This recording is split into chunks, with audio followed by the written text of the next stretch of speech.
Hey, what's going on YouTube? Welcome back to another Fortnite video, and today we're talking about how to win Fortnite when your teammate has died and when you're outnumbered in the game. So for example, at the beginning of this game, our teammate Spawn Boo Boo running a 3-man, he gets killed and finished, and it's just me and my little brother Default Daddy left. Spawn Boo Boo is his friend, by the way. And we end up winning the game. I get 13 kills, he gets 8 kills, so we get 21 kills, which is definitely a successful gameplay. And yeah, we're just going to be talking about what we did. First of all, just looking at this gameplay, I just cut out the part where I shielded up because I just kind of camped on this place and drank a shield. But anyways, first of all, obviously tip, I know most of you guys know this, so it's the obvious one, but keep the high ground. Like when I was hitting that guy with the heavy shotgun, we were keeping the high ground. We were, definitely making sure we play smart, like not just charging into open ground with him, just kind of hiding behind the ramp because we were low. And then here, we just take care of that snorkel ops. Another thing we're going to talk about is being conservative with meds. In that case, like we're going to talk about scenarios, I kind of needed to use that med kit because I was at 48 HP, and that's definitely dangerous, especially when you're playing squads. But the value of being conservative with meds is really going to pay off when you're in those outnumbered situations, like a 1v4 or a 2v4 fight, for example. If you save like your med kits / minis, big shields, whatever it is, they're really going to help you. Like if you're, say, hiding on a ramp, like shooting at people with an AR, take a little bit of damage and you're able to pop those, or sometimes you might not even need to. Like if I'm like at 150 and somebody hits me for like 25 something from a little bit far away with like an AR or something like that, I won't pop a mini or something. I'll save it because I might not need it and I might regret it later when I really do actually need it. Or if I just lose not like a little bit of health and say I'm at 71 HP and I have a big shield, I'm not going to immediately pop that big shield because I'm not going to get maximum value out of it, and say later on in the game I actually might need it. So let's talk about what I did wrong in that. I just was underneath the guy on the low ground. Had he had actually been a good player, I probably would have taken a lot more damage than I wanted to right there because I just popped out exposing myself. But yeah, we definitely don't do that. I should have built up and kind of dealt with him from there. Anyways, that snipe I just hit a few minutes ago, that was pretty important for me because like I didn't take any damage, like I said. I was just simply able to hit him with the sniper rifle and just take no damage and come over, get his loot and his materials, which are very important. So that brings us to our next point. Obviously, you want to have a ton of materials when you're outnumbered because this is kind of obvious again, but like you want to be able to spam build. When you're outnumbered, people are going to have like Tommy guns, LMGs, SMGs. I'm sure you can relate. We're still in Season 5. It's the spray and pray / spam meta. So people are going to be spamming down your walls, shooting at you from all angles with spam guns. So that's why it's especially important to have a lot of mats in this season, and really just in general in squads, because you can be getting shot at by 4 different people instead of solo, say 1 person. Like in solo, it's not as important to like harvest up so many mats. Like if you don't have max mats, that's okay, but in squads, especially when you're outnumbered, you need to have max mats or close to it.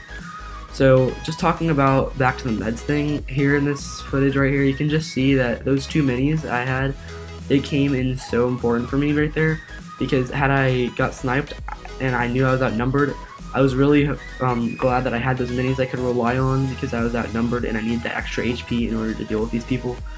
So in this gameplay, right in front of you can see that we noticed the Ragnarok was actually the stronger player. So we're playing pretty smart and conservative by not pushing them exactly and kind of relying on our ARs more, which is very important when you're outnumbered, because if you're in close quarters, again, SMGs, even shotguns that can do a lot of headshot damage from point blank / close quarters, they can be totally lethal, especially if you have multiple players on the same team trying to hit you with these guns at the same time. So that's why you want to keep your distance. I knew I probably had superior ARM / AR accuracy than these people, and I actually got sniped from the side a few seconds ago, which I should have built there, just saying. So yeah, obviously again, why building is so important, because not only am I being shot at by 3 of these people on this team, I'm also getting third-partied from another soloist, I'm hoping, but it could be a squad. And this brings us to our next point. If your teammate gets killed by a third party or a squad, which he did actually, or these people were third partying us, I think that no skin over there actually ends up going down in a minute. But sometimes you just have to leave your teammate. You have to face it. In this situation, I have to keep building, and if I ever want to have any hope of getting damage off of these people, I can't go save my teammate. I have to fight them.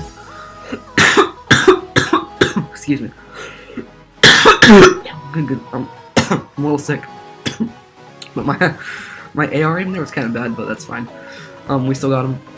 But see, if I had been like reviving my teammate right there, we wouldn't have exactly had the same amount of I wouldn't have had the same opportunity to be able to hit that kid with the scar, knock him. And you see here, I'm taking that damage. As soon as I start getting shot at, I go back to the cover of my wall, making sure I don't take damage again, being extremely conservative and very laid back slash keeping my distance from these people, and relying heavily on my AR for this. Again, not much to rely on with that aim. I'm just kidding, but I finish that guy, get the elimination, which is important.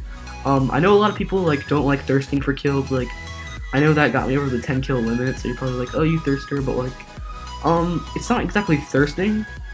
It's more like strategic towards endgame, like, especially since my teammates have also been finished. If I'm gonna be able to pull off the win, I'm gonna need to eliminate opponents so that they can't get revived. I got lucky there, well, not really, because I'd gotten all those guys low, but they didn't really have any meds.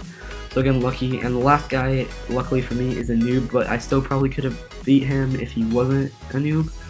Again, I'm still just being extra careful, keeping the high ground, playing conservative, relying on my sniper and AR. But I'm not really hitting my shots right now, and I wasn't really trying to, I'm not gonna lie, but because he's a noob and I was kind of about to go for the no scope, trying to reload my sniper and whatnot. But then my brother eventually just said, like, just kill him, alright? I mean, you can get 13 kills. This could be a good video. So yeah, I just decided I would make this into a good example gameplay. So here, I'm just gonna play smart, use the bouncer, get out of the storm, land on him with the shotgun, and boom, Tommy gun, he's done.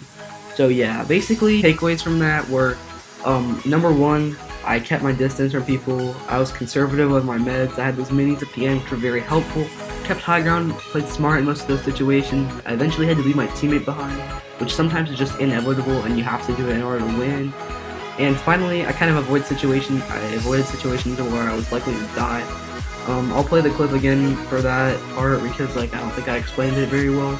So basically, right here, you can see that these people in Dusty Depot, or well, Dusty did it like the depot part.